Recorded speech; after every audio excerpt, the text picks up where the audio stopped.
পানি সম্পদ মন্ত্রী শহীদ উদ্দিন চৌধুরী অ্যানি বলেছেন, সারা দেশের সড়কে চাঁদাবাজির কোনো সুযোগ নেই, আর লক্ষ্মীপুরে তো নাই।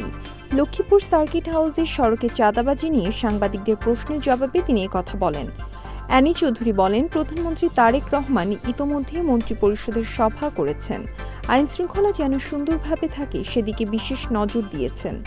রমজান মাসে যেন দ্রব্যমূল্য নিয়ন্ত্রণে থাকে, পাশাপাশি এলাকার উন্নয়ন আমরা কিভাবে অব্যাহত রাখব সেটা যে কোনো অবস্থান থেকে যে কোনো ডিপার্টমেন্ট দায়িত্বশীলতার সঙ্গে কাজ করতে হবে।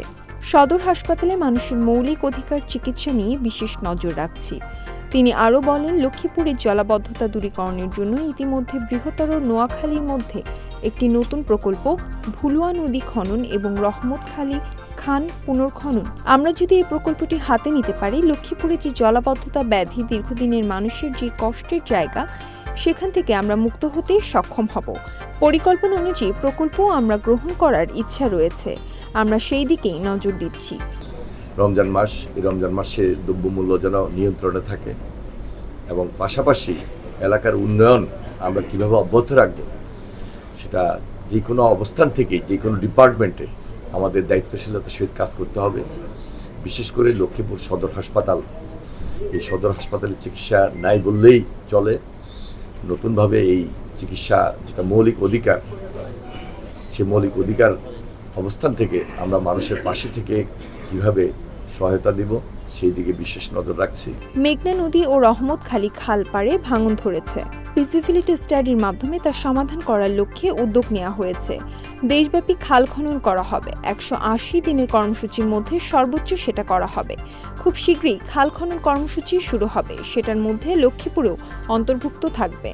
অ্যানি চৌধুরী বলেন, দীর্ঘদিনের বঞ্চিত ও অবহেলিত এলাকা লক্ষ্মীপুর। নেতাকর্মী ও সাধারণ মানুষের ত্যাগের বিনিময়ে আমরা সুন্দর একটি পরিবেশ পেয়েছি। যারা বিগত আন্দোলনে সংগ্রামের গুম খুন ও শহীদ হয়েছেন, আমি তাদের আত্মার মাগফিরাত কামনা করছি। সকলের পরিবারের প্রতি সমবেদনা জ্ঞাপন করছি। লক্ষ্মীপুরের নতুনভাবে সাজাতে হবে। দীর্ঘদিনের মানুষের প্রত্যাশায় একটি সুন্দর লক্ষ্মীপুর গড়ে তোলা।